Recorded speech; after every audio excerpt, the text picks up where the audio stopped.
Ultiworld's live coverage of the 2025 D1 College Championships are presented by Breakmark, and we are lucky to be here in the beautiful Pacific Northwest, just north of Mount Rainier in Burlington, Washington. It's a Pool A matchup between the Oregon State Beavers and the Texas Ultimate Frisbee Friends.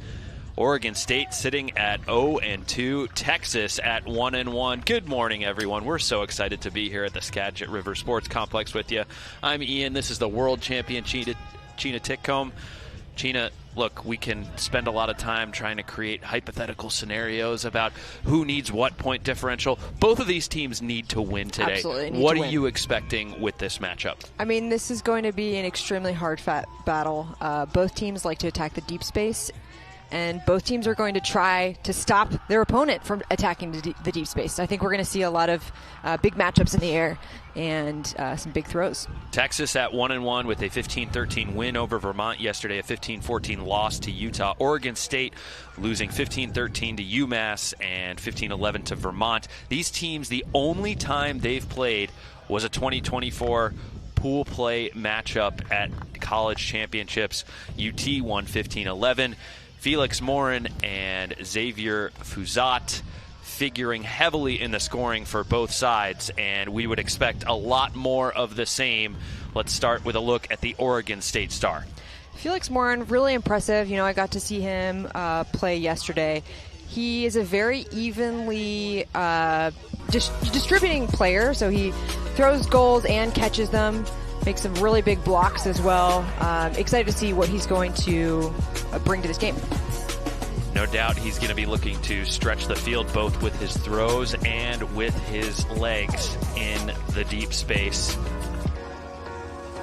And, you know, he's their Callahan nominee, so we can expect not just a lot of on-field contributions, but we can expect his voice to be a big one on the field as well.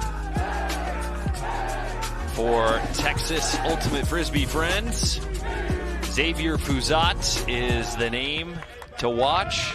He's going to be distributing, he's going to be attacking, and Oregon State has his number circled on their scouting report.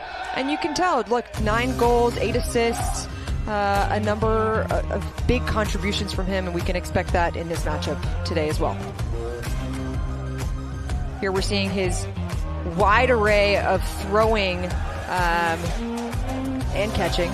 He scores some goals too. Yeah, there's so many players that we highlight in these broadcasts that are just dual threats. This game has evolved from being, you know, oh, look, he's just a deep receiver. Oh, look, he's just a guy who hangs out behind the disc. If you're going to be a top player in the division today, you got to be able to do it all. And I think that speaks a little bit to, you know, day 2 of nationals, because the excitement is very much palpable at this field complex because everybody is essentially still in the game, but everybody needs to win to advance.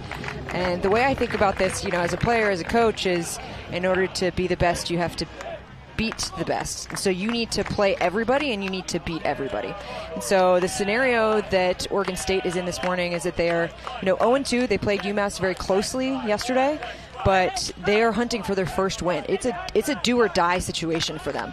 And I expect them to come into this matchup very much with that mentality of needing to find their foothold in this tournament in order to make pre-quarters later today. Yeah, talking to Coach Dr. Andrew Biermeyer before the game, he mentioned, look, this is the biggest tournament this program has ever played in, with 3 nationals appearances under their belt. This is the biggest day of the year for them, and this is the biggest game given everything that's at stake. Yeah, and a little bit about their season. They are 26-15 on the season. They played well at Pres Day. They lost to Oregon in the finals, and then SMI was a little bit of a mixed bag, some wins and some losses. And Texas, meanwhile, their season 27-9. They came in 3rd at Florida warm-up. Now, of course, that's pretty early season. And then SMI, similarly, kind of a mixed bag, some big wins and some big losses. Texas starting the game on defense in the black pennies, pulling to Oregon State in the orange jerseys. They'll be attacking from right to left across your screen. And Felix Morin gets things started with an upfield gainer, and there's a deep shot to Waite right away, and Waite is in the end zone. That is exactly how Oregon State wanted to get this one started. A deep shot from Bosworth to Waite. puts the Beavers on the board. Are you kidding me? That was a trailing edge grab. I believe that was his left hand. And to hold it with the contact with the ground, that's incredible.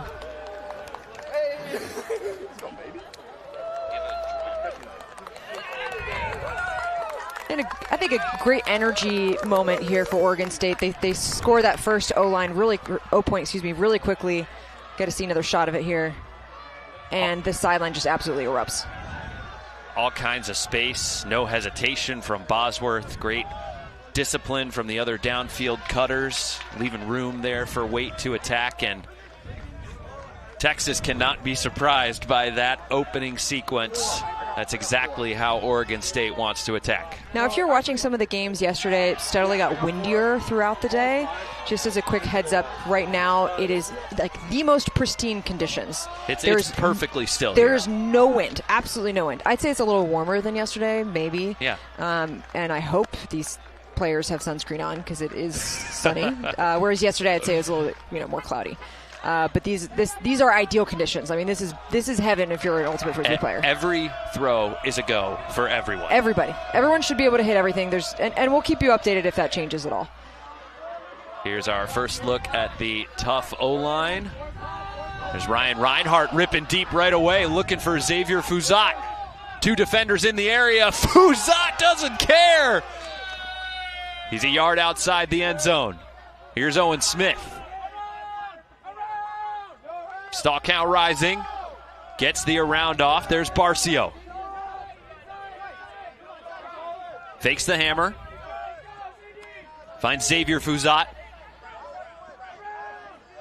Bluff to the cone, looking for his next option. Takes the reset.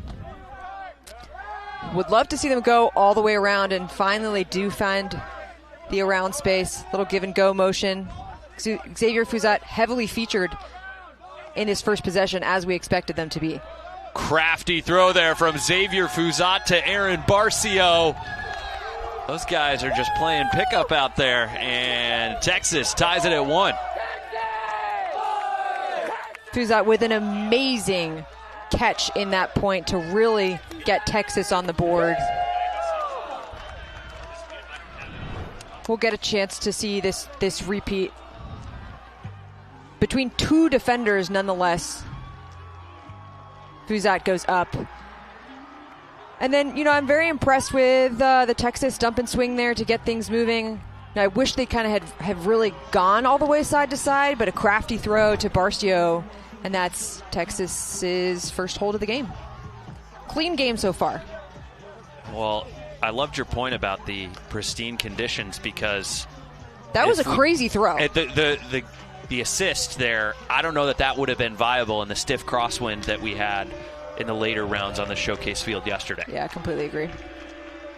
Hey, but it works right now.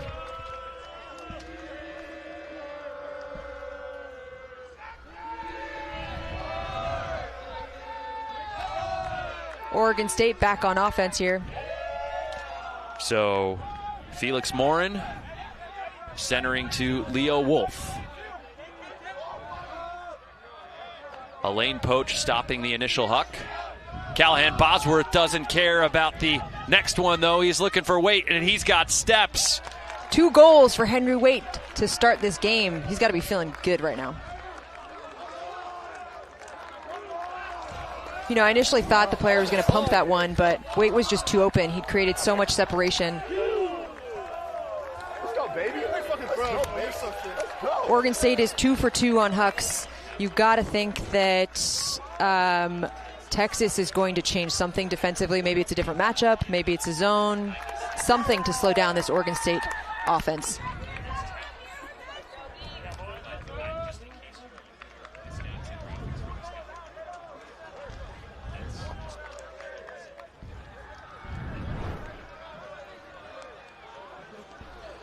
Hey, I'd pull the trigger if I see Waite with steps going into open space. Okay, so you've got coaching experience. This is 2 times we've seen Callahan Bosworth get isolated on the right-handed flick sideline, throw a same third deep shot to Waite. What adjustment are you making coming into the next D point? Either I change a matchup or I have an additional, sort of spy in the backfield, somebody who is designated to on the first pull play, sit back. Takes a little bit more communication with your front line to make sure that your player, therefore, doesn't come under for a free under, but it's doable. It's a quick adjustment. Aiden Young finds Barcio. Barcio bluffs. Now he sends the deep shot. Looking for Owen Smith. Too much juice on that one. And Oregon State with an early chance to break. There's Ben Brochard. Connecting with Alish Fremont. Back to Brochard. Inside shot, sailing a little bit, but it's caught. Another gainer for Oregon State. Leo Renzema. Looking cross field. Oh, I thought he dropped it, but he was able to bring it in. That's a break, courtesy of Lucas Henry. I can't even overemphasize how important that break is for Oregon State at this specific moment in the game. To go up 3-1, to cause Texas to have to run their O-line out one more time, and to put so much pressure so early. I love seeing that from a D-line early in the game. There's another look at the deep ball from Barcio. You know, honestly, I like it. Smith is open. I know it's a hard throw, but... You know, the other thing that's great about that for Oregon State is they did that without Felix Morin, Ben Thones, Callahan Bosworth, or Henry Waite on the field. They didn't need to get extra mileage on those guys who are absolutely going to need to log important minutes, not only in this matchup, but also in their game against Utah later today. That's got to be massively confidence building for that D-line offense. So we have Texas that's, 1-1 on Hucks now. I really liked the offensive pull play there that opened up Barcio to have that Huck look. We can expect Texas to continue to stay aggressive, though. Just because they turn one over doesn't mean they're going to stop throwing it.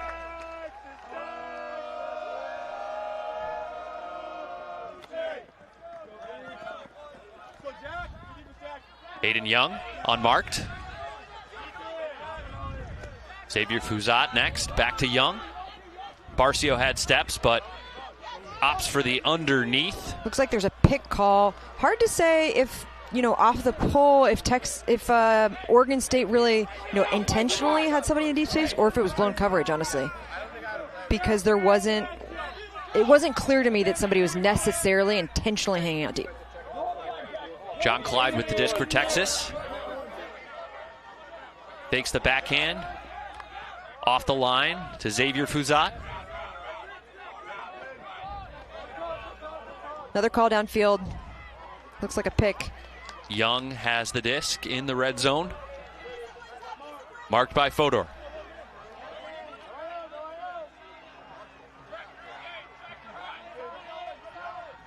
Front of the stack.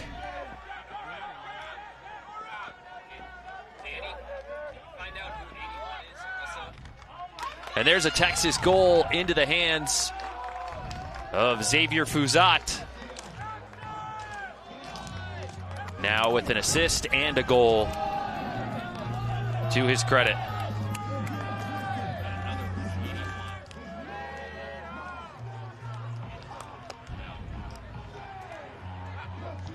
Great response there from Texas to come out and distribute the disc through multiple hands, and then ultimately going to Xavier Fuzat.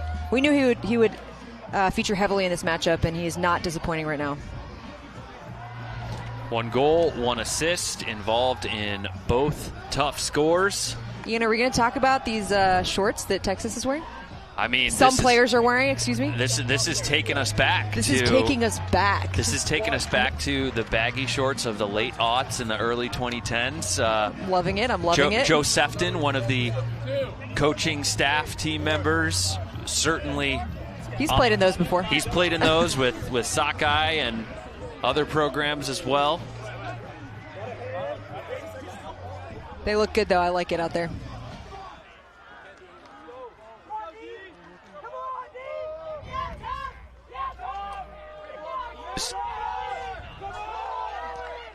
Now, Oregon State is 2 for 2 with their hucks. Let's see if they're going to open up the arm once more in this point. Here's Waite. And sure enough, Texas comes out with a little bit of zone, a little bit of a jump Morin look. not hesitating to rip it to Bosworth. He's celebrating already, and he stays in bounds. I love faking the clap catch and then going one hand. Love it. Love it, love it, love it. I mean, if you're a Texas defender, it doesn't matter if you're guarding someone in the reset space, the front of the stack. You just got to understand that anyone is a threat to take off at any moment. Yeah, and Bosworth, the distributor of the previous points, and this time he's the one that catches the deep goal. I like Texas. You know, Texas did try something different. They had a little bit of a junk up front trying to stop that initial look, but ultimately Oregon State does open up the arm.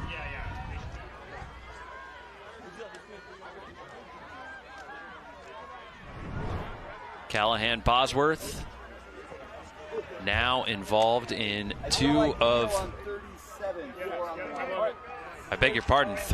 Oregon State's scores, with 2 assists and a goal in the early stages here. Again, if you're just joining us, this is an important Pool A matchup for both of these teams. Right now, UMass sitting atop the pool with a 2-0 record.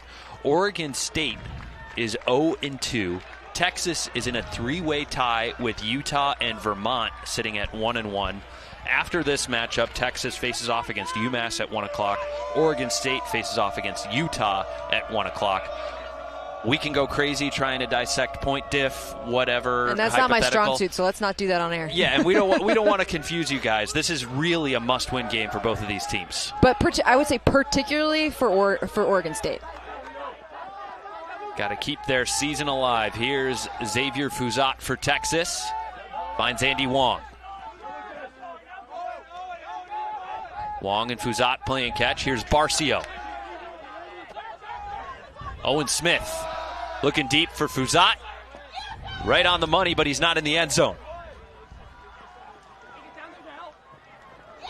And Aiden Young is there to finish it out, but we had a call preceding that throw. Not sure where the call's coming from. I can't tell if that was on the mark or downfield. So we're no contest here? Yeah, let's just watch those early bumps on the mark there. Sounds like on the mark was where the foul occurred. We'll go back. Quick adjudication from observer Jeff Blair. And a no contest from the mark, too, most importantly. Xavier Fuzat on the doorstep once again. Little shovel dishy to Ryan Reinhart. He gets his name on the scoreboard, and Texas back within 1. Possibly the smallest window I've ever seen. Yeah. But a window that was open for that exact moment. And so Texas takes it. So another huck from Texas. We know they're not going to be shy about it. I was going to say, I mean, if you're an Ultimate fan just looking for highlights, this is the stream you want to be on. This is just deep ball after deep ball. I mean, this is chain 2019-2020 chicks dig the long ball, right? Like, this is Texas Ultimate for sure, and Oregon State is also part of the conversation. Xavier Fuzat with these baggy shorts, like bringing back memories of Stephen Presley and some of the greats from Texas in the late aughts. And hey, if we're going to be talking about the Max Cook, the baggy shorts here of Texas, we got to talk about how good Oregon State looks in these oranges. I feel like I can see them from fields away. When they roll in, I'm like, oh yeah, those are the Beavers. I mean, this is the obvious comment we haven't made yet. This is the battle for orange supremacy, right? You know, Texas is wearing black and pink pennies, but we know that burnt orange is their color, and Syracuse isn't here to put a word in edgewise. So Oregon State sporting the oranges, and with the early lead, claiming orange superiority. We'll see how the rest of this game goes. A lot of physicality downfield. A ton of physicality. I was noticing that, a lot of bumping kind of in the backfield. And nobody's calling fouls. Everybody's okay with it. Callahan Bosworth shooting deep again. He's got a receiver on the goal line. Offhand reset. Akira Koenigsberg over the traffic into the hands of Ben Thonis. And Sounds like there was a pick call maybe, but uninvolved, so the Texas player waves it off. Quickly resolved. The physicality in this game, everyone okay with putting a shoulder in the chest? I literally saw some shoving in the downfield space, and I think they're figuring it out. Maybe we'll see as the game progresses, Well, that's the thing, right? Like, if you guys are okay with it now, you don't start calling the ticky-tack fouls when it's 13-12 and you suddenly have a different feeling about it. If you're setting the tone this way in our self-officiated sport, have some consistency. Really clean game and very few calls right now, like you said. But what I really liked about that point is that I saw early on in that possession, Texas had a lot of nice switches in the downfield defender space, which meant that first, second, and third deep option for Oregon State was not open. Finally they found that option, on the, 5th, 6th, 7th, probably deep cut. And we can expect that to continue to be the case because it's been incredibly successful for them. But to have the patience from Oregon State to wait for the right cut and wait for it to be open is a great sign for this team. Aiden Young finds Owen Smith for Texas. Xavier Fuzat comes out of the stack. Heavily backed. Field switch over the top. Talon Balkin. Back to Smith. Into the end zone, Aaron Barcio. And a clean, quick, efficient hold for Texas. Their offense is showing perhaps a little more versatility than Oregon State's, but Oregon State has yet to turn the ball over. Yeah, I think, there was no away pass in that point for Texas, but that crossfield hammer, a little bit unusual, works right now because it's completely, still out. I'm a defensive player, so I always kind of like to look at the defense. That crossfield hammer, when we see it, the defender goes for the play, and because they go past it, and it gives an open backhand that then allows Texas to just march it up for the score. That's such a great point. And it's so tough because you want to get that block, but if you go for that block, you have to get it. Because if you don't get it, that break throw is just kills your team. It cracks the foundation of the defense. And meanwhile, great job for Texas for recognizing, hey, I have this open around, and I'm going to hit my player, and then I'm going to continue the chain of the break around for easy score. I mean, that takes me back to drills that we would run in college where your job in the drill was never to touch the disc as a defender. It was simply to take that wide swooping path so that you close the mark. Oh, my goodness. Near layout block. Texas inches away from fantastic field position, but crisis averted for Oregon State. I mean, Oregon State has been perfect so far. They're not going to make this easy for Texas. Sam Anderson finds Henry Waite. Is that the first touch that Waite has had that hasn't been a goal? We'll get our crack stats team to... His touch-to-goal ratio is incredible. Akira Koenigsberg finds Waite. Upline throw doesn't go. This time it's Morin. Nice swing. Wolf into the end zone. Finish there for Akira Koenigsberg. And Oregon State showing that they can play the patient under game as well. Two receivers there for Oregon State, Waite and Koenigsberg. Lots of options. So little difficulty for Koenigsberg fielding the pull, and then near block. That was an unbelievable bid. Near block. And great focus for Oregon State to hold on to that with a bidding player.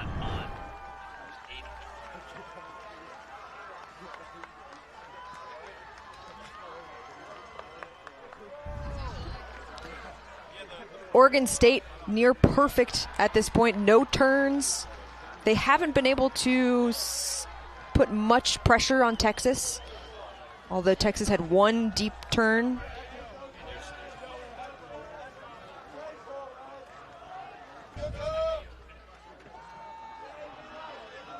You know what I also love about Oregon State being able to go up a break at this point is that it allows them to likely play their middle of the roster and a little bit more of their depth early on in this game.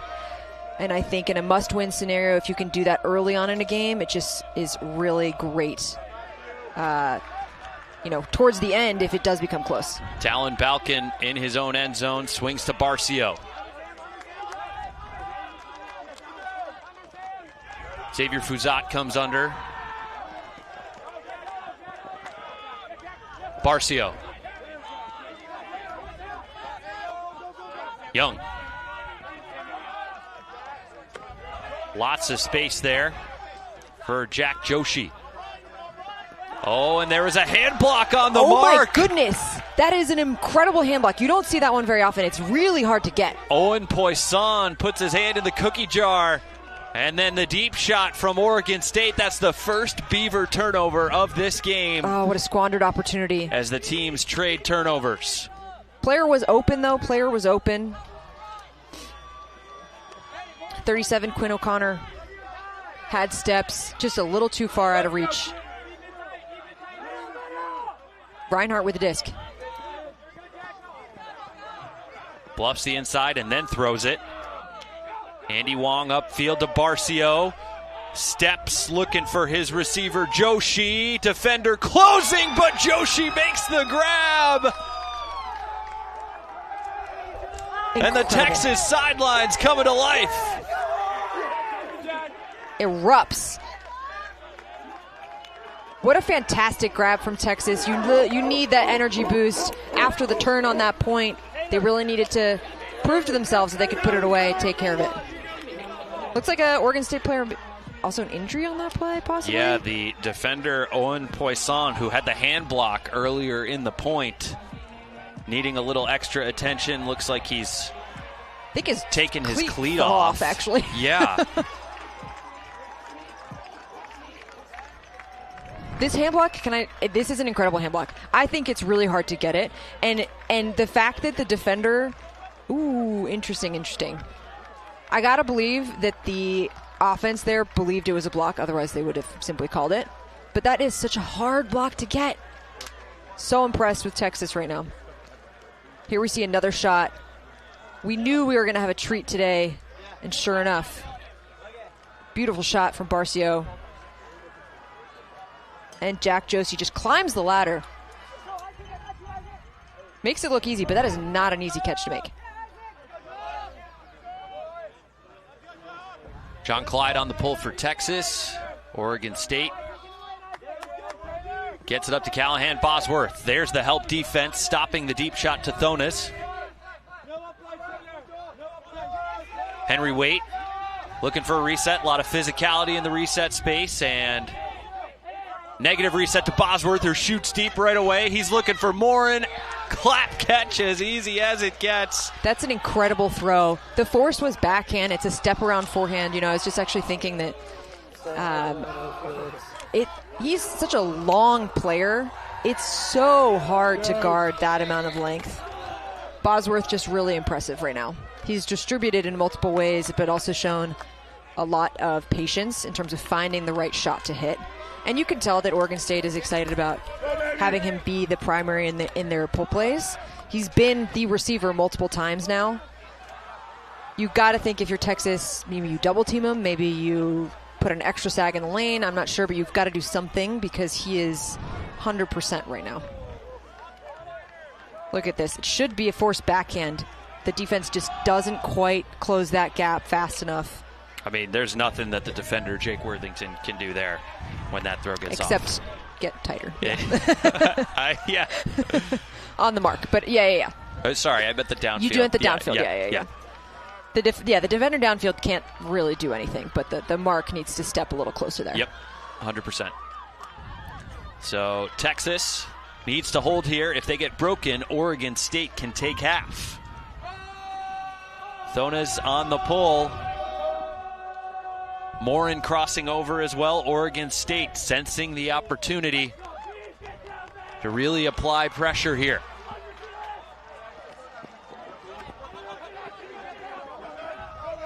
Fuzat, obviously the target in that pull play. They clear out a ton of space for him, and he comes under. Owen Smith with the disc for Texas. Barcio, Balkan in tons of space. Looking same third for Fuzat. He's got steps, and he beats Thonis to the end zone. You know, early on in that point, I think Oregon State defenders did a nice job of handing off players downfield, so the cutters passing off who they're guarding to. And in that last split second, by allowing Fuzat to kind of leak deep a little, you're just asking for that throw to go up, and Texas will take that 10 out of 10. And as they should. Fuzat has been perfect so far.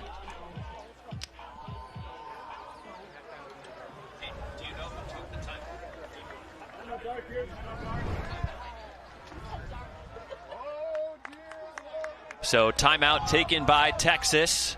You'll see the defender is starting back hip and then tries to pressure the under too much, and Fuzat notices that and just takes the deep space. Great shot by Texas. Timeout here on the field. You know, Ian, we've got two teams that are pretty evenly matched, actually pretty similar style and play. Actually, we're going to listen in here a second. Yeah, boys. And loud as fuck on the sideline, boys. Let's go. And two teams really evenly matched. I'd say Oregon State has come out with a little bit better execution. That being said, there's very little. It feels to me like there's very little that separates these two teams right now. I'd say we're like a play away or a block away from one team kind of making a statement. So Oregon State's offense has yet to turn the disc over today. We have 6 perfect conversions from that group. Ian, have you ever been part of a perfect game? Like, have you ever played a game where there's been no turns? Your team has turned it over 0 times? And did you know it was happening? Yes. I want to say it was my last season playing Bravo. Wow. And I think we did it against Condors at Pro Champs or something like that. Wow. You know, of course you want that to be in a more meaningful game at Nationals or something like that. What about you, Chena? Yeah, I've had one game, and I didn't know it until the end of the game because I just wasn't paying attention. It was early on in my career. But I actually think it's better that Oregon State has had one turn because it kind of takes the pressure off. Yeah. Like they're no longer chasing the perfect game, so it's like, okay, all right, we just play ball. Thonis with separation. Morin doesn't hesitate. Thonis turning on the Jets. Touchdown, Beavers. I thought he was going to have to lay out for that, but I should not have second-guessed the thrower here. Simply too good. Morin with a great shot. Oregon State takes half, 8-6 on Texas. And the 0-2 side doing what they need to do here in the first half in these pristine conditions in the Pacific Northwest. Now, Thona is, not necessarily a tall player, but a great receiver in this case. We're heading into halftime. Do not click away. Come right back. Come here, come a little closer. Don't be afraid, no, I don't wanna hurt you. A little more, come in, let me just show you. Don't know you can't talk, let me just show you. Don't be obsessive, it could be intensive, it could be explosive, it could be offensive. Don't be defensive, don't be aggressive, it will be a waste, cause it could be expensive.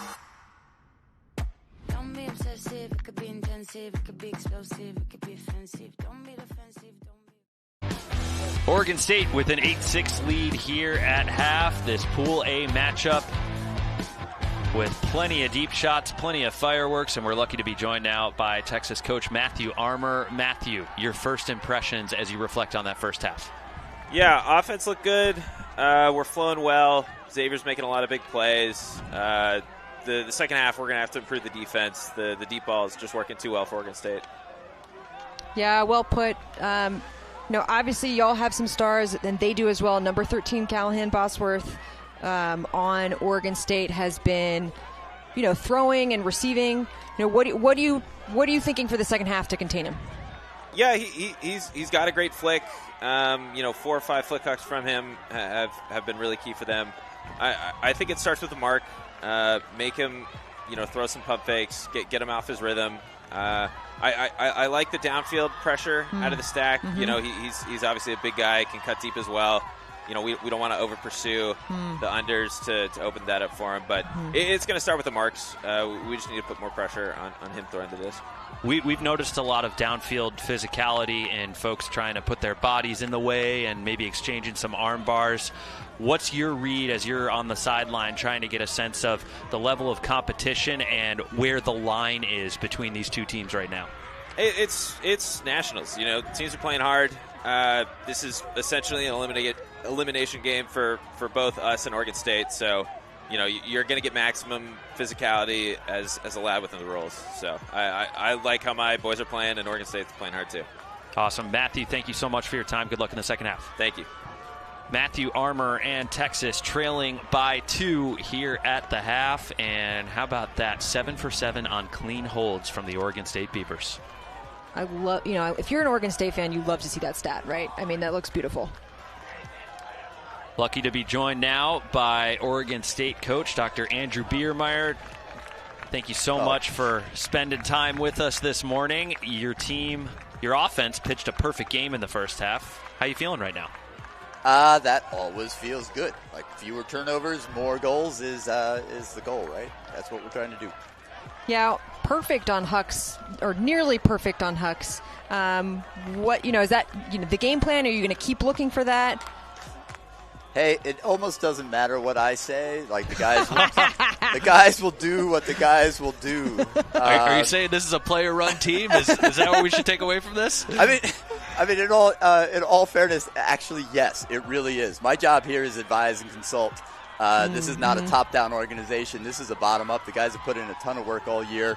The leadership of this team really runs the team.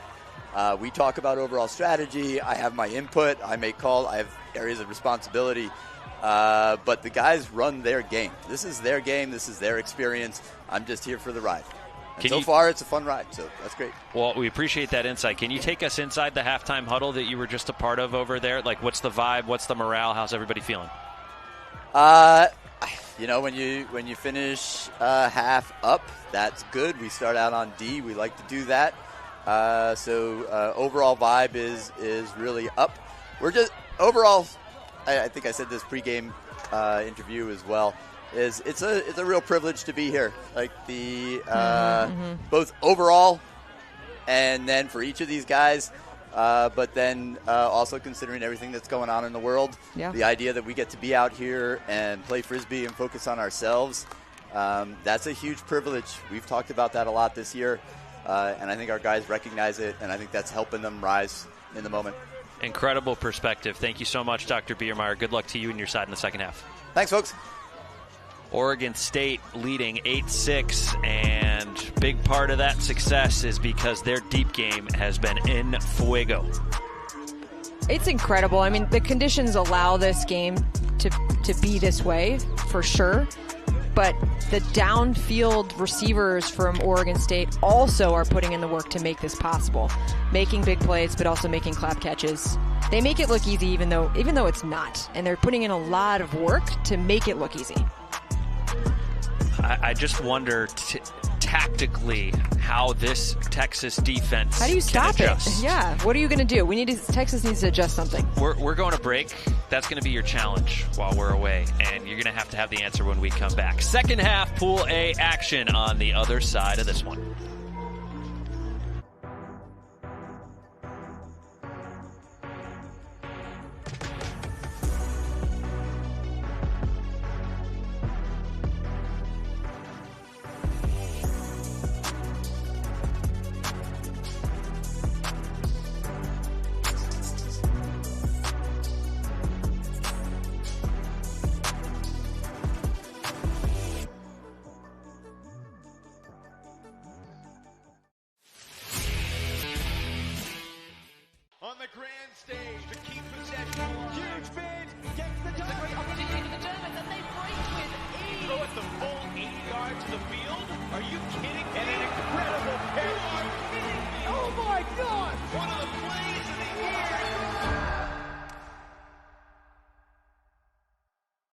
Callahan Bosworth with 3 assists and 1 goal. Henry Waite with 2 goals. Felix Morin with 2 assists and a goal.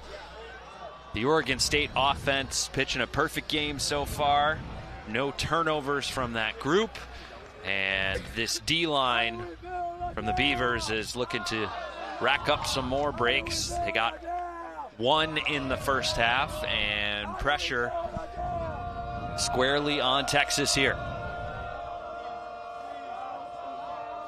Now, we talked a little bit about what Texas can do in the second half, but it all starts with confidence-building hold to start the second half. If you're a Texas fan, that's what you're looking for right now. Ryan Reinhardt breaks the mark to Smith. Xavier Fuzat took off, but the throw didn't go. Barcio. Collision at the front of the stack reset space. Aiden Young, Leo Renzema, and Seiji Koenigsberg all in the area. It looks like Jake Worthington is going to take Aiden Young's spot. Young, a big part of this offense. You hope this is just a temporary stinger. The way he's walking off makes me think he's got something tweaky, and that caused some pain there. Yeah, where do you think Not it's intentional, good? Yeah. but unfortunate there. Defender was trying to get to who they were guarding. When you're ready, song 1. Barcio with the disc. Finds Worthington.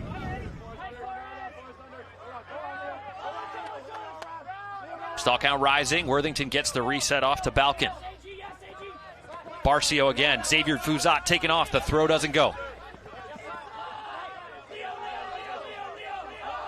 Reset to space. There's Worthington, and it looked like an elbow or stray hand caught Leo Renzema in the face. A lot of physicality in the reset space here on this point. That almost looked, a little bit like a basketball. Yeah. Just maybe hand in the eye or something like that just for a second, but shaking it off. We're all good. Worthington finds Young. I beg your pardon, Smith. Balkin next. Bluffs the hammer. Reinhardt to the end zone. Worthington's got it. Texas with a hold to start the second half.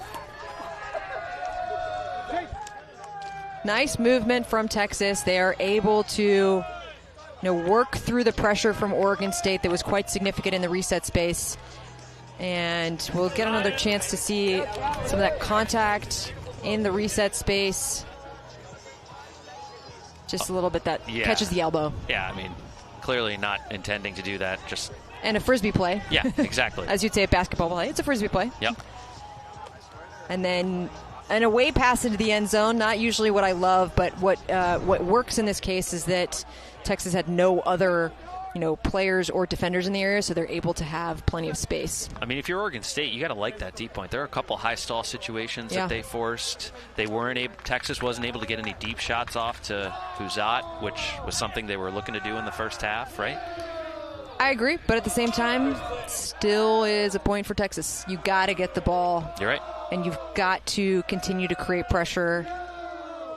Really, there's been one break in this game.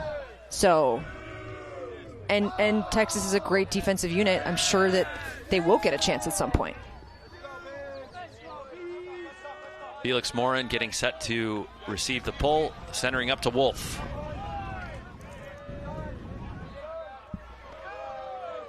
A little bit of a junk here from Texas. I do like that you have one defensive player in the deep space, and then everybody else is fronting. Morin thought he had the upline grab, but the defender, Rushio Rondar, was also in the space. There was certainly contact. I believe Morin called a foul. Looks like no contest. The observer doesn't even really need to interject. It's coming in on one. Yeah. Morin with the disc again. Resetting to Wolf. And there was a call downfield, a pick. Separation for Thonez.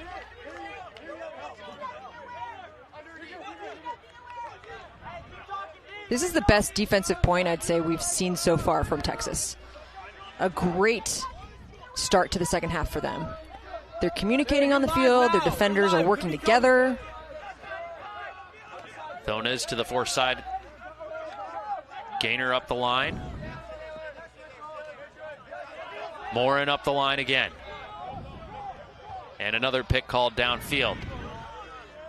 What I love now is that Oregon State has gotten far enough down the field that Texas actually can start trying to play a little bit more underneath positionally, right? They can take away the unders because there's less and less deep space as Oregon State advances down the field. Of course, as soon as I say that, I hope that Oregon State throws a huck, but we'll see. And there it is. Of course. Morin looking for Bosworth. And Bosworth skies the pile, throws the assist right away, puts his hand out. Any questions, folks? And he knew exactly where to jump from, where he could be the one to get that early. He's got height, but he's also got hops, folks. After all I talked about, not throwing an away pass, and then boom. Right on cue.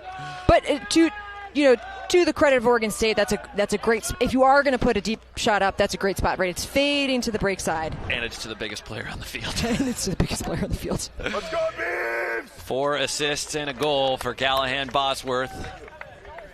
And Bosworth is he's clearly a tall fella, but he's also big. Like, you cannot go through this guy.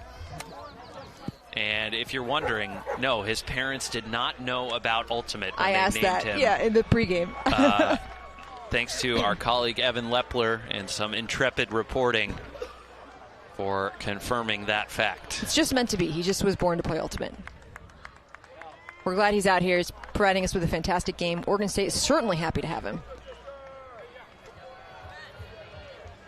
Do we need to interrupt the broadcast for a puppy party? Yeah, I was like, wait, that was a cute dog. We have our trusty statistician Shep up here in the booth. Oh yeah, with us. He's hanging out. He's a little camera shy, so I don't think you'll see him.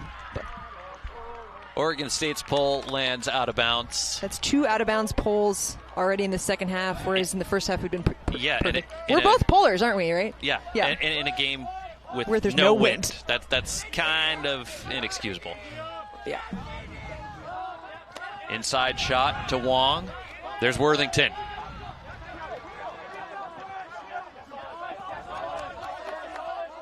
Worthington finds Barcio. What a blade into the back corner, connecting with Jack Joshi.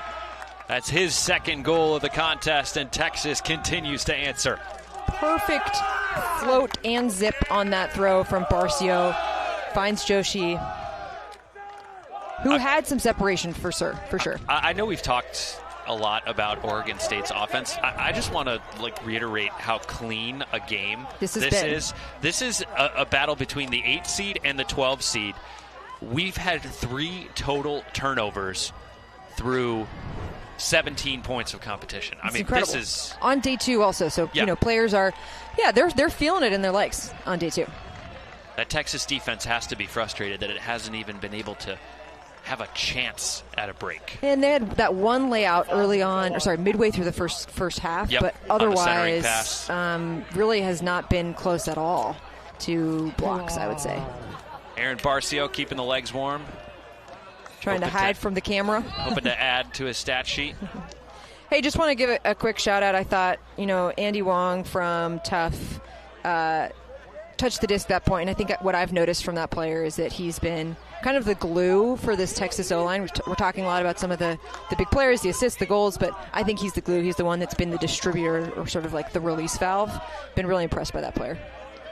Akira Koenigsberg to Felix Morin. No deep look coming just yet. A little bit more honest person downfield from Texas this point. That junk no longer in play. Bosworth coming under. Is he going to rip it? Weight goes deep, but not enough separation to put it up. Morin finds Weight.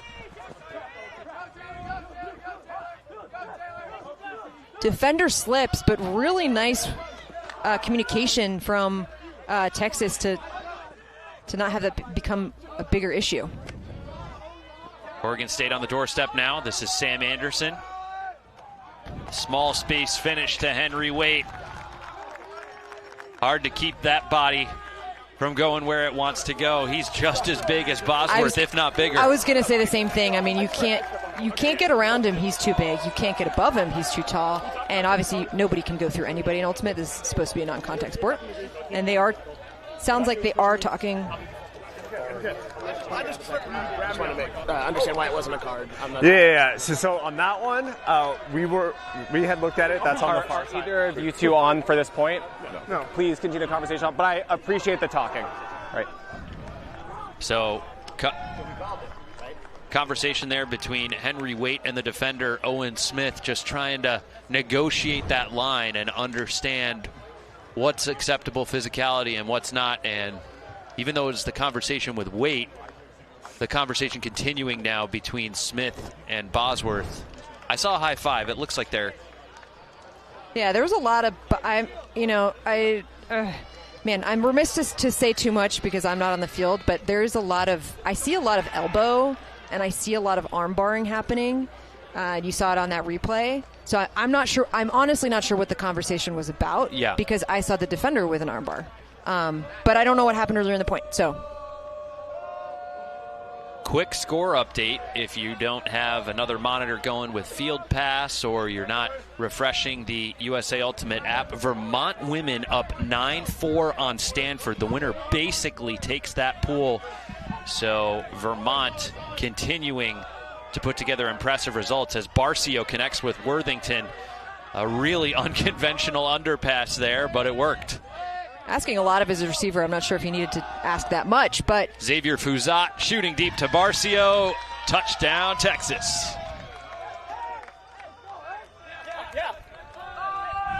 I'd say that was another perfect Texas point. We had it all. The cheeky forehand to the open side, the huck to Barcio, the celebration. If I'm guessing, Barcio is also trying to run away from the camera. So we truly have it all. You know, it's interesting when that poll went up, I thought that Xavier Fuzat was going to go deep because he was the one catching the poll. So I thought it was one of those, like, catch the poll and then go deep, but he ended up being, in the reset, simply in the reset space. We'll get another chance to see the full point after that loopy throw.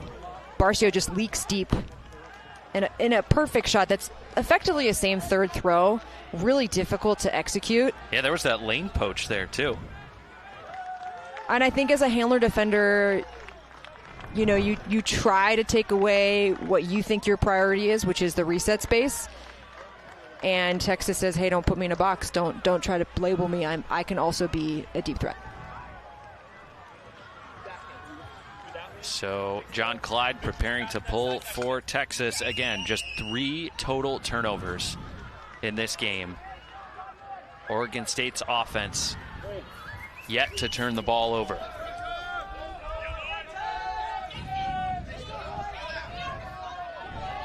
Morin centering to Wolf. A little bit of a junk look. I do like this.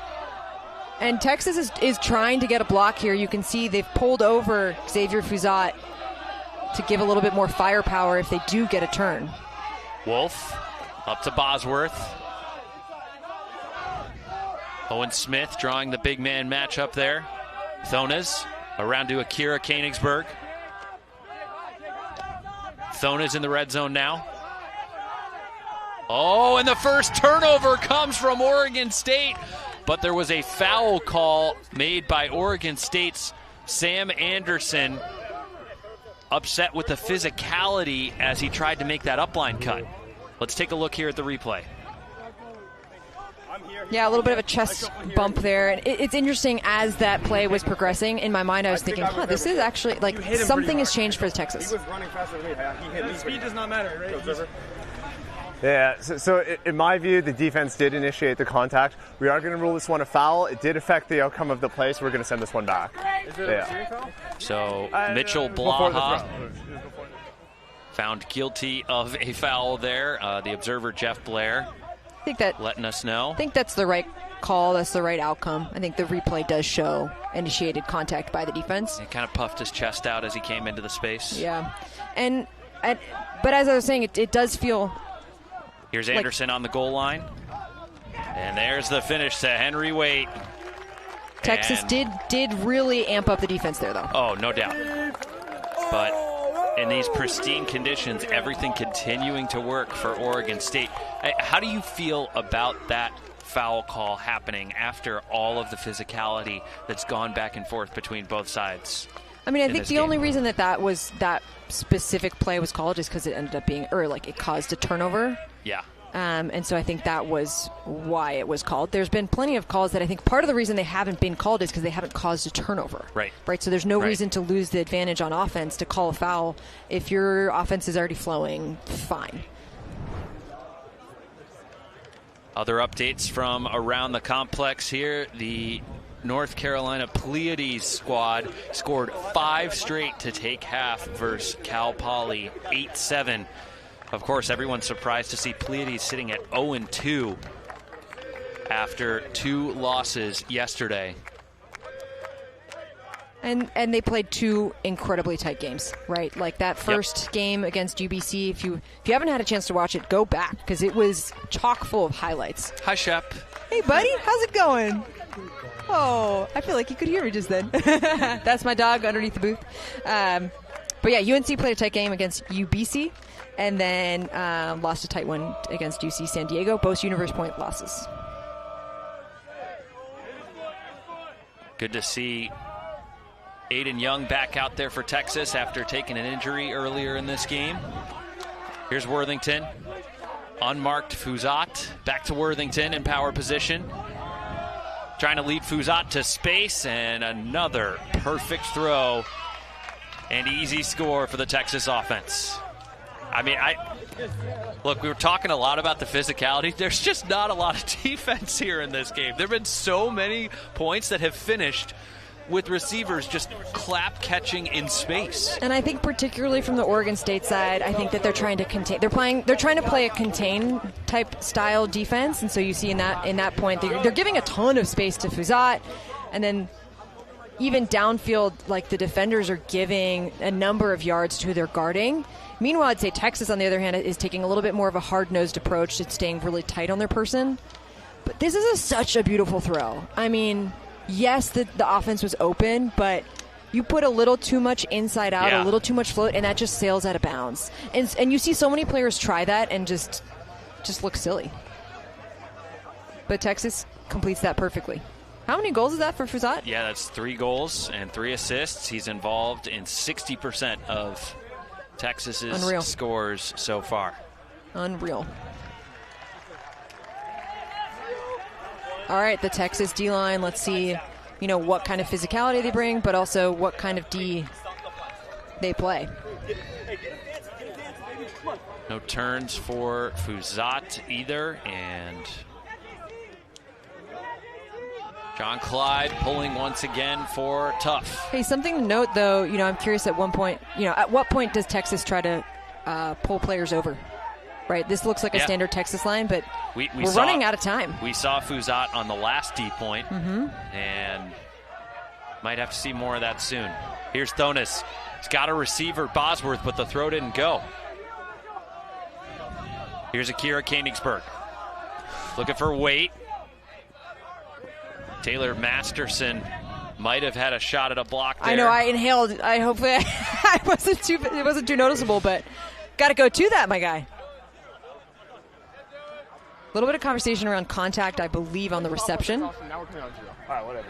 Okay, we're good with stalling 1 here. Stalling 1. It's coming in on 0. Wait. Gets the swing off. There's Matt Ricks, and it's a turnover, the first turnover of the game for the Oregon State O-line. Break chance here for Texas. Worthington shooting deep right away. Owen Smith has it.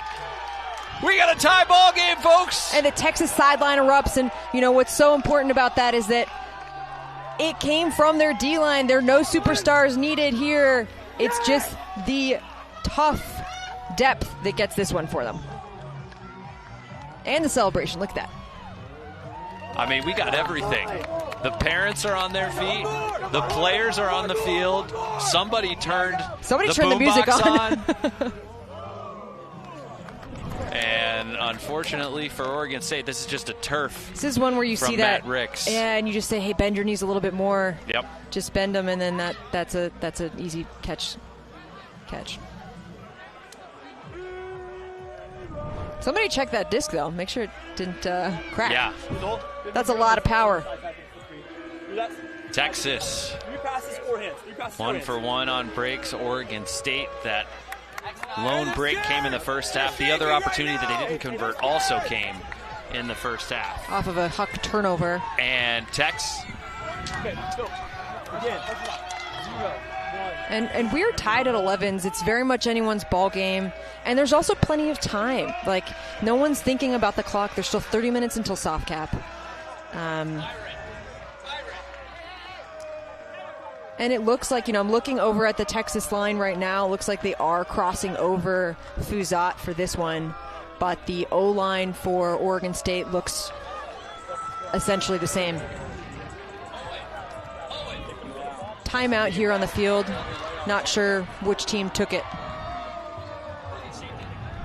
So Oregon State just took a timeout, and we'll have some more time before this point resumes. But great point, Sheena. This is where we're starting to see Barcio, Fuzat, and some of those other guys cross over here. Jake Worthington with 4 scores, throwing the assist on Texas's first break of the game. Now, I understand that Oregon State wanted to take that timeout because they just got broken and they have their O-line guys back out there, but it also gives the opportunity for the D-line to get a bit more organized and for Texas to make the decision of like, okay, we're actually going to stack this one.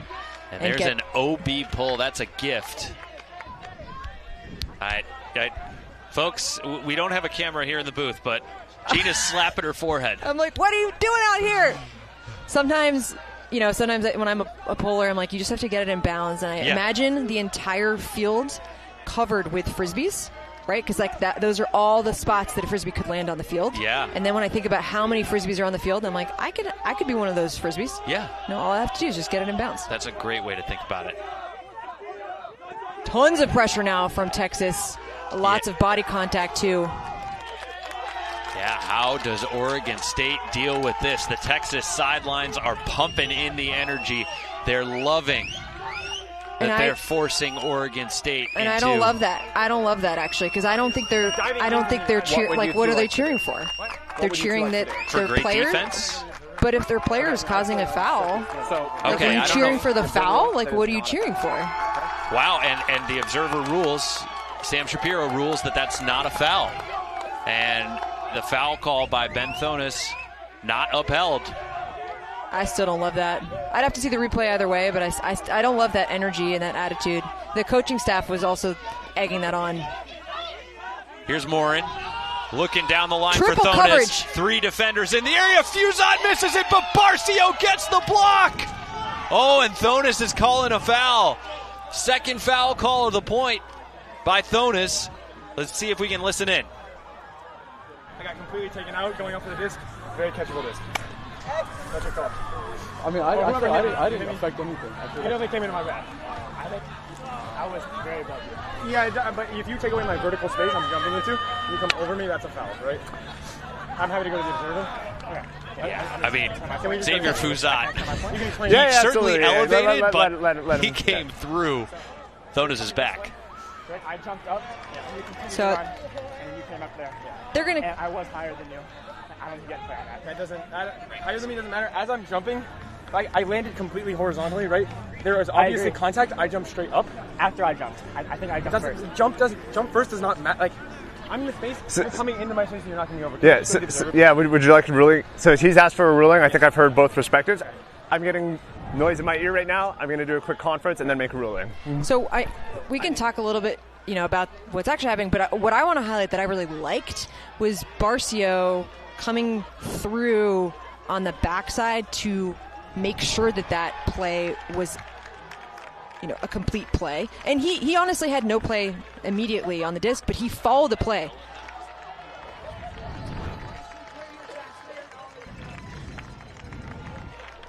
Because Waite was there ready to catch the bobble or the miss. He was in a great spot, and Barcio, completes the play, regardless of, what the outcome of this call is. This is a big one. I think we both agree that was a foul. I think so too. We have the benefit of multiple slow motion replay angles. Yeah. I think what feels hard is that like the timing, and I'm seeing some players indicate over their head that it's uncatchable, and I don't think that's the case. I think that the offender was not able to go up.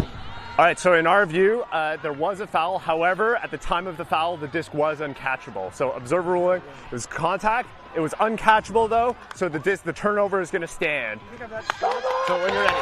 That's unbelievable. Bit of a surprise. Let's see it one more time. I think maybe. Wow. I think that's a hard call to make as an observer, because you're making such a judgment on what is catchable and not catchable. Yeah.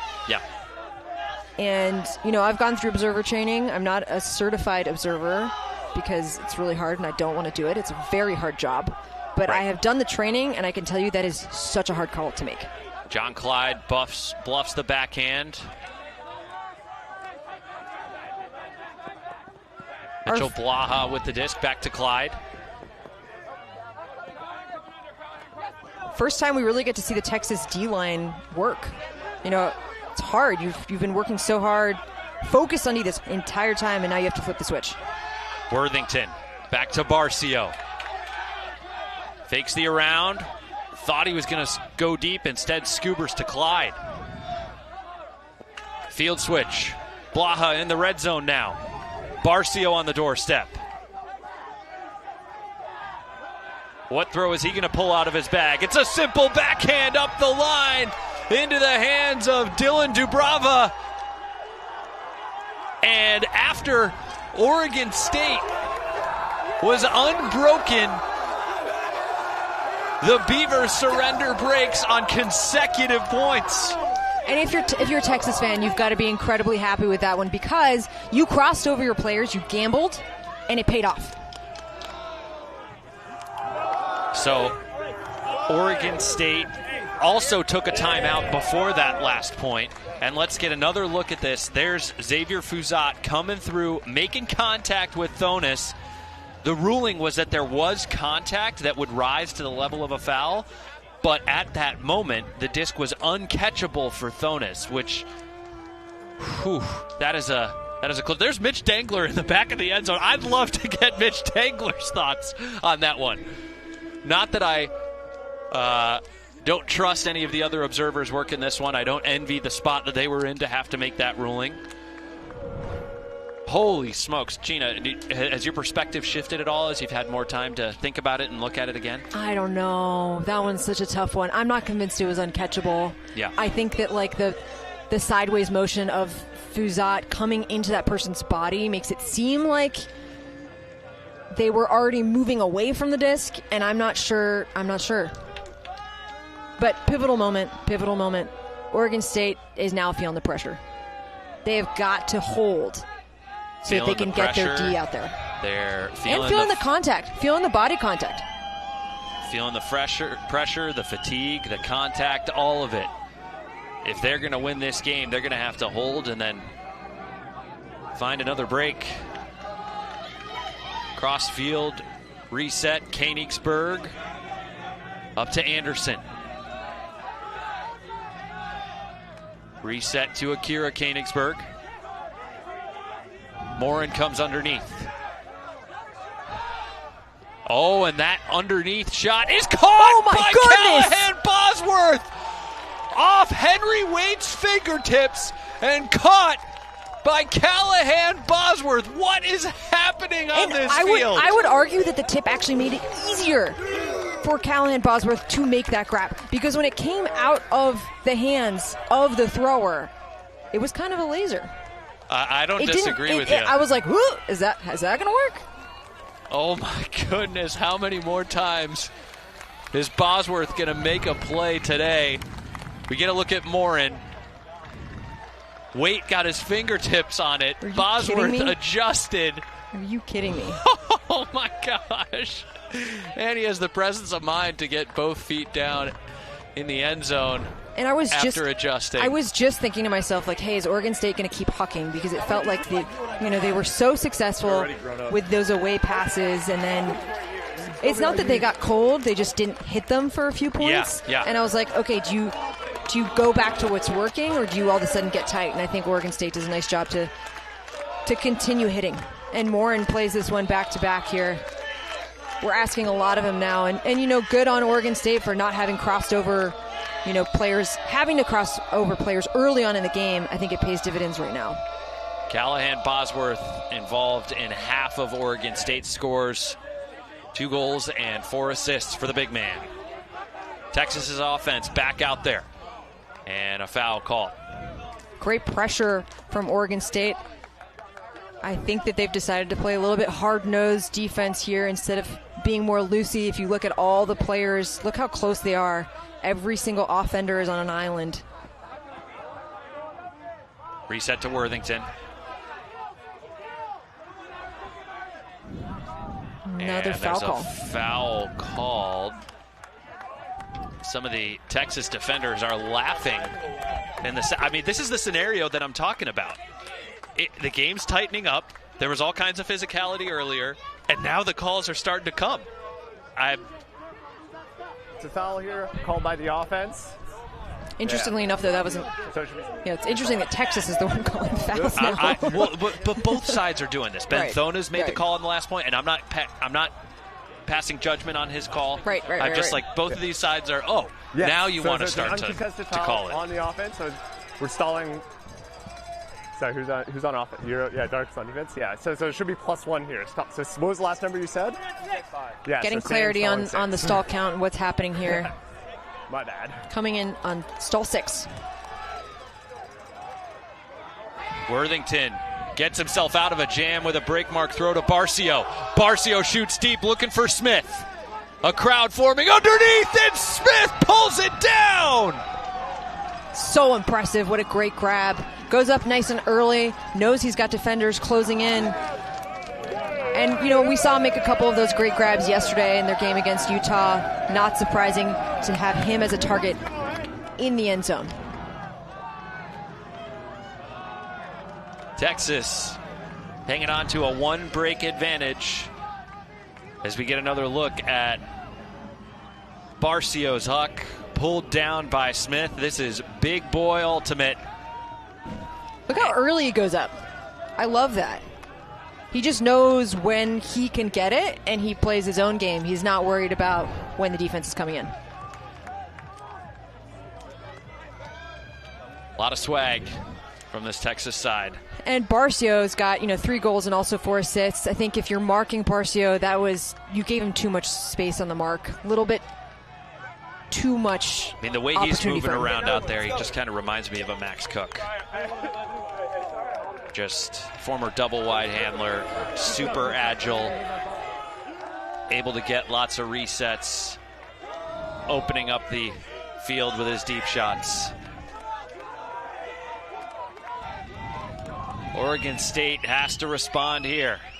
Here's Felix Morin. Junk from Texas, a little bit more loose downfield. Oregon State in a horizontal set. Bosworth underneath. He's got a receiver going deep. It's going up, looking for Anderson. And that throw is on the money, as it has been all morning long. Callahan Bosworth with his 5th assist of this contest. A perfect shot. Oh, yeah. Practically kissing the back end zone line. Oh, yeah. Whatever he ate for breakfast, can I get an order of that? Yeah, please. They go, give me a Callahan. I go, my name's Callahan. Oh, man, what an all-star performance we're seeing here. Holy smokes. Wow, looks so close to the end zone, the back end zone line. Perfectly placed. Beautiful spot. Great separation also, by the way. I just love that this game is happening right now to get us going Saturday morning. Just right into it. All kinds of highlights. We don't have wind questioning the throwing capability. I know, I keep on forgetting to kiss polish in my cellars. Oh, man, this is the best game to be on the mic for. I mean, and this is exactly what you want. It's a 13-13 game. Lucky us, and thank you to all of you who are supporting Ultiworld's continuing coverage of the D1 College Championships. Thanks to those of you tuning in on YouTube as well. Don't forget to get a subscription. All of our coverage this weekend presented by Breakmark, and your support means the world to us, enabling us to bring you action all weekend long. And it's quite a production. On the device of your choosing. And Yep. Ultiworld does a fantastic job with this, and there's so many people behind the scenes making this work. Producers, camera crew. Deep shot going up. Smith gets another chance. He's battling Waite. Smith has another deep goal. Oregon State crossed over Waite, trying to find a foothold defensively. Oh, and Waite in some discomfort, looking like he needs some attention, perhaps clutching his right arm. And Owen Smith, we've said that name a few times now, big man in the deep space. What I love about that shot in particular is that we'll see a replay in a second, but I think he does a nice job footwork-wise, knowing where that end zone line is, and then attacking it, making sure it's a goal and not out of the end zone. Yeah. So he gets that ball in the end zone. And you could see immediately Waite, the defender, as he goes to the grass. It's his right forearm that makes contact, and he reaches across and grabs his right shoulder. That would be a big loss. And look, this is an 0 point here for Oregon State where they need to hold, and Waite is not out there. And I'm not saying that as a judgment. That's just a huge loss. Hope he's okay. This is a player who's had 4 goals already today. Oregon State needs to hold to extend this game. Literally, otherwise it's game. Yeah. Holy smokes. So 13 of these points have been scored with 5 passes or fewer. It's kind of taking me back to the comments from Rafi Hayes after Rhino won a club championship, saying small ball is dead. It's a lot of work. Small ball is a lot of work. Underneath here, disc in the hands of Kaprick. There's Anderson. Bosworth's underneath is shut down. Heavily fronting Bosworth there. Great defense from John Clyde. And I think there was a stall call from Texas. Okay. Yeah, so it's going to stay with the receiver. Yeah, so it looked like Oregon may have called a fast count in response to the stall. Texas did not contest. Disc in the hands of Wolf for Oregon State. Thonis swings to Koenigsberg. Here's Anderson. Stall count rising for Anderson. He gets Thonis. Hammer over the top. Oregon State has forced double game point, courtesy of the grab from Colin Kaepernick. Great focus from Kaepernick to hang on to that. He's got 2 Texas defenders, 2 flying bodies coming at him. And what's actually interesting to me is I feel like we haven't had a chance to see Oregon's red zone that much.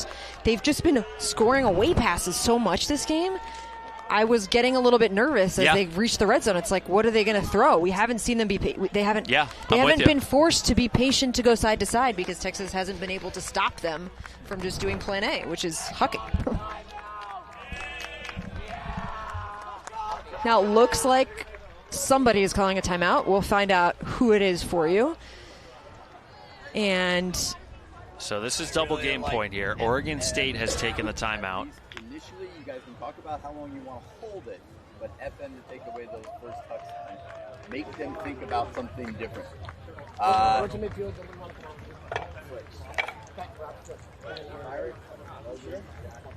We're hearing in the huddle a little bit, like what's the game plan here? Getting everyone on the same page. Yeah, let's go out the backhand down there. They force it down there. Okay, so that's different. That's different. We're out the backhand. So they're talking here about they're going to start. TJ for sure. Start an FM. Yeah.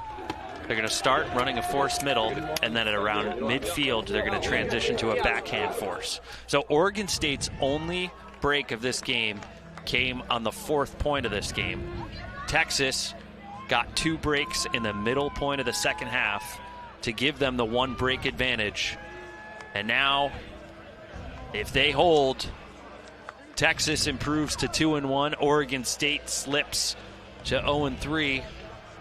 If Oregon State breaks and wins, we're going to have a situation where Oregon State and Texas are both 1-2. 7 straight clean holds for Texas coming into this point. And importantly for Oregon State, Henry Waite, who appeared injured after that last D point, is back on the line. And you talked a little bit about, Oregon State's D-line, or D-line having only converted in the first half. So, sorry, Gina, just quick rundown of the line. Felix Morin, Henry Waite, Leo Renzema, Ben Thones, Forrest Vargas, Anderson, and Texas's offense getting things started. High stall. Disc gets off to Worthington. Xavier Fuzat's taken off. A lot of space on that mark. Got to get a little closer. Reinhardt swings to Worthington. John Clyde, who's been playing great defense, comes under. Throws the backhand. It's hanging. We've got Waite versus Smith, and it goes over both of them. Great pressure from Waite. That's a big boy matchup right there. I love that they're testing Waite, and wow, just goes over both of their heads. And Felix well over both of their heads. Morin and Oregon State can go 70 and break to win. Anderson connects with his next one. That's Kaepernick off the line. Anderson at the fulcrum to Vargas. And there was a pick call. They're trying to identify exactly how many throws ago that call occurred. And as I was talking before this point, right? So Oregon's only break came in the first half, and you've got to think that they're chomping at the bit, right? Like no Texas doubt. has had 7 clean holds, and I think this Oregon D-line is just simply ready to go. I'm on my feet. I'm like jittery. I've got no skin in this game. I have no allegiance to either team. This has been a fantastic game, and there's been so many universe point games on this field today, or this field this weekend so far. Okay. Essentially, they're saying that the pick occurred while the disc was in the air to number 6, so it should be with number 6. So disc goes back to Anderson. A reminder, if you're just joining us, this is essentially a must-win game for both of these teams in Pool A. Oregon State at 0-2, Texas in a 3-way tie at 1-1. Both of these teams have one more pool play game after this one. This is double game point here. Texas with a 1-break advantage and a pick call. Disc still in the hands of Sam Anderson. I'm not sure if it's a pick call or if it's a foul call. I saw someone put their arms up with the pick signal. Yeah, it looks like there's an uncontested there from Texas. Yeah, Xavier Fuzat indicating against the offense. Okay, so my view, the defense. Blair and Shapiro, the observers. Just for reason, not a foul. Okay, what is goes it, stall the count? observer, not a foul, so that likely means the stall count's coming in pretty high. Yeah, stall count coming in at 6. Anderson finds Thonis. Barcio on the mark. Thonis looking for Anderson. He's got him. Thonis up line. Morin took off to the end zone. Throw didn't go. Reset to Anderson. Oregon State out of timeouts.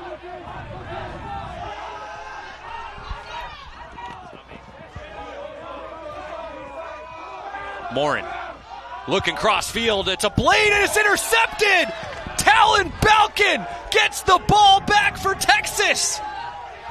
And John Clyde takes a timeout for tough. We've seen Felix Morin play such a great game and a turnover at one of the costliest moments possible. Really nicely played by Texas there. They're putting on so much pressure in the reset spate. It caused Oregon State to have to look beyond the first line of possible receivers and try to go to that break side, and the Texas defense just eats that one up.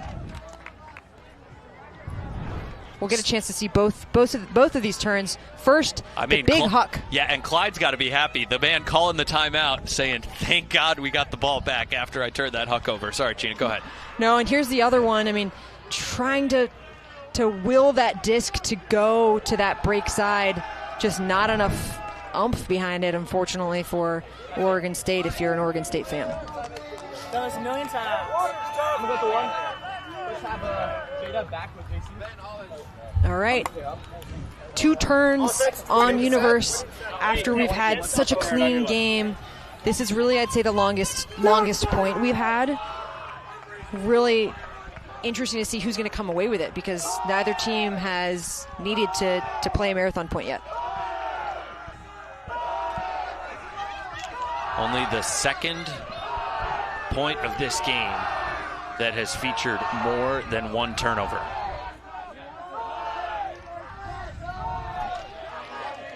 Clyde will be marked by weight to start the point. Back of the stack is Smith. You've got to imagine that that's a target they're going to try to go to. Barcio going deep, marked by Thonis. Reset goes to Worthington. Worthington bluffs the flick, throws the backhand to Barcio. Barcio with the hang and swing. Henry Wait gets a fingertip on it. It's a turnover. The 3rd turn of the point. Interestingly enough, Henry Wait switched off of Owen Smith. Oh, there's some sort of call. Oh, wow. Kaepernick and Fuzat involved in a call. We still have to work through that, right? You can't retract the foul in the middle of it. It does not affect at all, though. He heard me on. I understand what you're saying. I'm not giving any ruling or any commentary on impact. I'm just saying if you... So just discussing if there's a foul call, it is a stoppage of play, and I'm not sure when it happened. And that's what they're discussing right now. Okay, so what I will say, right, with continuation rule is players are allowed to agree. 0 impact on the outcome of the play, in which case we act as if that didn't happen. That is an option that you have. We'll get a chance to see this here. This is the block that Wade gets. He's actually... I mean, and Kaepernick and Fuzat are completely out of the frame. They're not even on that shot. Far downfield. And so what I was saying a second before... Who was with it? Who stepped on his foot? It was them. I probably had it. And then I threw it to Aaron. It's not helping. Okay. So Wait was initially on... had an effect on the D that went down over there. If we can't identify who did it, Let's just bet. it's in the middle of the stack. We're just Throw it thinking. down. Hang on, Lots Jeff, of come here. conversation. Lots of conversation. Okay, so just the only fact of the case that I can identify right now is that Colin Kaepernick called a foul against the Texas offense because someone stepped on his foot. I don't know if we have... I haven't seen that in any replay yet. I mean, I don't even see Kaepernick in the frame. He's all the way back there. Yeah, I don't even know. Yeah, no, I'm not sure. Me? Or yeah, absolutely. Do you want to come to an agreement? I would like to come to an agreement that I had no effect. In my mind, I can't see a way that it is. I just would like you to explain to me how that was called by The offense determines it affected the play, and this before the throw. I can see that you're not going to agree. So how do you want to play this? Do you want to bring it to me? Do you want to agree to contest instead of fact? Okay. Observer ruling. No impact that this is going to stay a turnover. Okay. It is over here. And honestly, disc is on the ground. hearing them talk about that. Defensive 3-2-1 disc in. 10 seconds to pick. Okay, yeah. I'm not sure. Yeah. I'm not sure what there was to talk about for so long. Sorry to our audience. I know we owe you some more clarity. We just don't have it. We don't have enough context at the moment. So Oregon State, Felix Morin with new life here on double game point. Looking to reset. He's got Thonis. Vargas is next. Anderson on the right-handed flick sideline. Throws the lefty backhand up to Morin. He's in the red zone now. And a turnover from this same spot just a few moments ago. Inside off the line. Waite looking back for Morin, but too much traffic in the area. Waite to Anderson. And I saw the observer signal pick. Makes sense. Barcio was trying to defend there. Had to go through his own defender. Yeah, we're stalling 6. When you're ready. Anderson's disc. Stalling 6. Throw into traffic, and it's caught! Vargas, the captain, with the game winner! And the dagger for Texas! That is just amazing.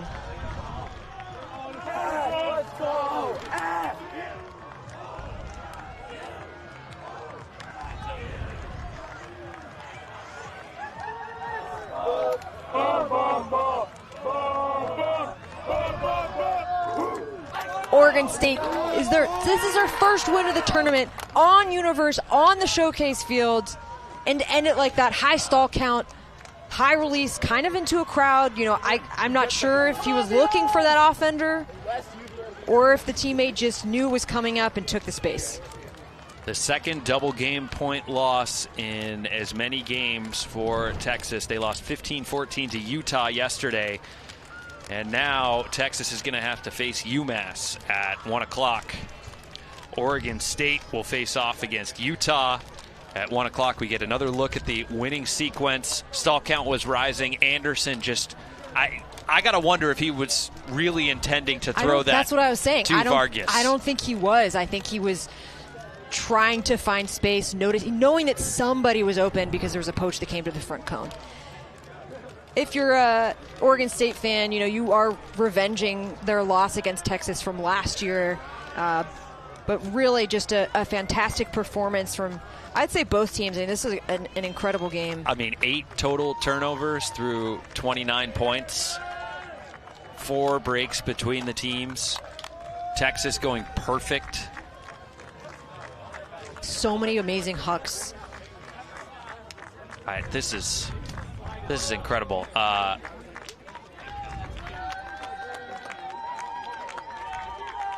So lucky to be joined now by Callahan Bosworth. 2 goals and 5 assists in this one. This was a heart stopper, a barn burner. What's going through your mind right now, Callahan? That was awesome. I'm just really pumped up on adrenaline right now. I'm really glad that my boys could bring it home on defense. And that was sick. And a big shout out to Henry for catching up all the crap we throw him. Hey, Callahan, what did you have for breakfast this morning? Because I want to know. I don't actually think I had anything. Oh, gosh. Might have had some granola. Are you kidding me? Granola, a Celsius, and some water. And, yeah. Is that your typical morning routine on a tournament day? Yeah, I have some problems with digestion if I eat too much before I play. So okay, all right. What was it like dealing with the physicality of the Texas defense all game long? They posed a really significant challenge for everyone on your line. Personally, I love it. I'm a big guy. I don't mind getting physical. I'm okay working through it. I don't mind if my guy's bumping me. If they're grabbing me, I'm gonna call it. But I think that other people on my team were a lot more ticked off by it than I was. I was okay with it. My coach tells me to call it, but you're okay with the boys banging in the paint. Yeah, I'm fine with it. I'm a big guy. Yeah, it happens. You played really big. I think you were super fun to watch today. Just want to give a big congrats to you and your team. Big win on the biggest stage. Well done. Thank you very much. What do you think this team has in store? You got to go to battle against Utah next to keep your season alive. How are you feeling heading into that one? I feel really good about that one. We played them at regionals. They were missing a couple of their starters, and it wasn't a super serious game just because everyone had already made nationals. And I don't think they were really going as hard as they could.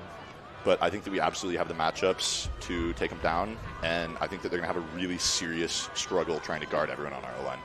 Well, congratulations. I don't know. I hope you get a chance to fuel up, but I don't want that to screw up your digestion. I want to see some more domination on the field. Appreciate your time, Callahan. Thank you very much. Callahan Bosworth with 2 goals, 5 assists, en route to a 15-14 victory for Oregon State over Texas. And you can see here we've got it up. Pool A just becomes pretty interesting at this point, right? You've got 3 teams that are 1 and 2. And UMass pretty much sits at the top, unscathed, feeling pretty good. But a lot still remains to be seen in terms of how this all shakes out.